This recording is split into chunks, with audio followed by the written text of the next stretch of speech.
Malaria is an infection that can be caused by a few different types of Plasmodium species, which are single-celled parasites that get spread around by mosquitoes.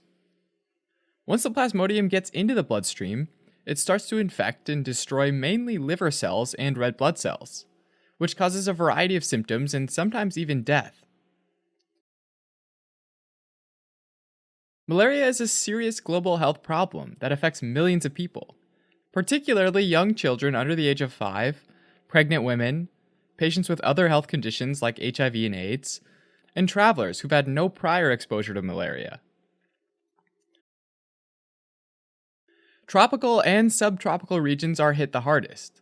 Together, the most affected regions form the malaria belt, which is a broad band around the equator that includes much of Latin America, Sub-Saharan Africa, South Asia, and Southeast Asia. There are hundreds of types of Plasmodium species, but only 5 cause malarial disease in humans, and those are Plasmodium falciparum, Plasmodium vivax, Plasmodium malariae, Plasmodium ovale, and Plasmodium knowlesi. Plasmodium vivax uses a specific erythrocyte surface receptor called the Duffy antigen. And some individuals, particularly those with sickle cell anemia, lack this receptor, meaning that Plasmodium vivax can't get into their cells. In other words, having sickle cell anemia is genetically related to having relative protection from Plasmodium vivax.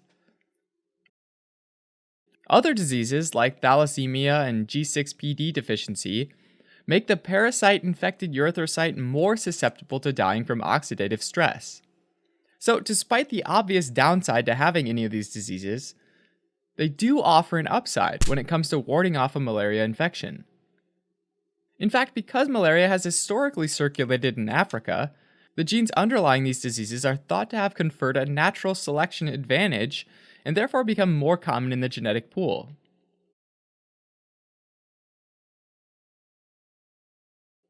Now, malaria starts when a Plasmodium-infected female Anopheles mosquito hunts for a blood meal in the evening and through the night. Like a tiny flying vampire, the mosquito is drawn to carbon dioxide that gets breathed out, as well as bodily smells, like foot odor. At this point, the Plasmodium is in a stage of development, called a sporozoite, waiting patiently in the mosquito's salivary gland. When the mosquito pierces a person's skin with its long and needle-shaped tusk, called a proboscis, the tiny worm-like sporozoites spill out of the mosquito's saliva and make it into the bloodstream. Within minutes, the sporozoites reach the liver and mount an attack on the hepatic parenchymal cells, where they start asexual reproduction, also known as schizogony.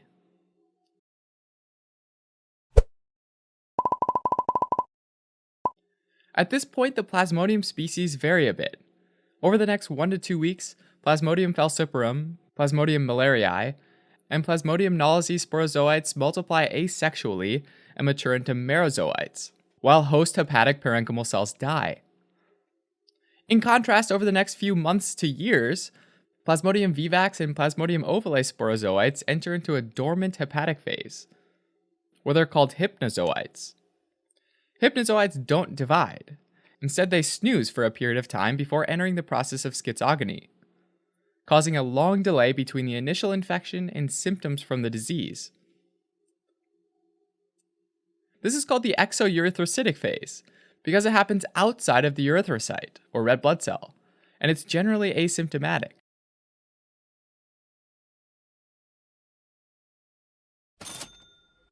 The merozoites are then released into the blood, and each one binds to a surface receptor and invades a red blood cell. Plasmodium ovale and Plasmodium falciparum invade red blood cells of all ages, whereas Plasmodium vivax prefers to invade reticulocytes, which are young, immature red blood cells. And Plasmodium malariae and Plasmodium knowlesi prefer to invade older red blood cells.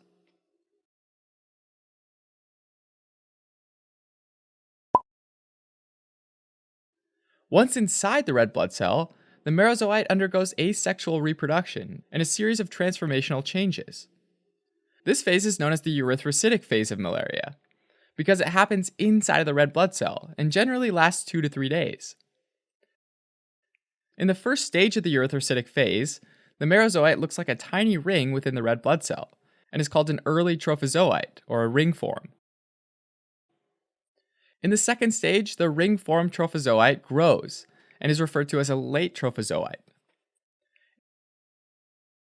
In the third and final stage, the parasite grows some more by digesting hemoglobin and leaves behind hemozoin, which under a microscope looks a little like a brown feces smudge on a red blood cell. And at this point, the parasite's called a schizont. This is the actual replicative phase, in which the parasite undergoes mitosis and differentiates into lots of merozoites, which can get released into the blood. Now, instead of going into the erythrocytic phase again, some of the merozoites undergo gametoogony, which is where they divide and give rise to gametocytes, which are little sausage-shaped sexual forms that can be either male or female. These gametocytes remain inside of a red blood cell and can get sucked up by another female Anopheles mosquito that might take a blood meal from the infected person. The gametocytes can then reach the mosquito's gut, where they mature a bit more and then fuse together to form a zygote. This part of the Plasmodium life cycle is called sporogony, and it's sexual reproduction, as opposed to schizogony, or asexual reproduction, that happened in the liver and red blood cells. The zygote then goes on to develop further, and it becomes an ookinete, and then an oocyst that ruptures in the mosquito's gut, releasing thousands of sporozoites which navigate their way into the mosquito's salivary gland, in order to repeat the cycle all over again. Now, the incubation time, which is the period of time between infection and symptom onset, varies depending on the Plasmodium species. Plasmodium falciparum incubates for a few days, whereas Plasmodium malariae incubates for a few weeks. The release of tumor necrosis factor alpha and other inflammatory cytokines causes fevers that typically happens in paroxysms, or short bursts, and correspond to the rupture of the infected red blood cells, which happens in waves of reproductive cycles unique for each Plasmodium species. For Plasmodium malariae, fevers happen every 72 hours, and is called a quartan fever. For Plasmodium vivax and Plasmodium ovale, fevers happen every 48 hours, and these are called tertian fevers. For Plasmodium knowlesi, the fever happens every 24 hours, and for Plasmodium falciparum, the pattern can vary, sometimes following the pattern of a tertian fever, while other times the fevers happen daily, earning it the name malignant tertian fever. In addition to fevers, the hemolytic anemia, which is the destruction of red blood cells, also causes symptoms like extreme fatigue, headaches, jaundice, and splenomegaly.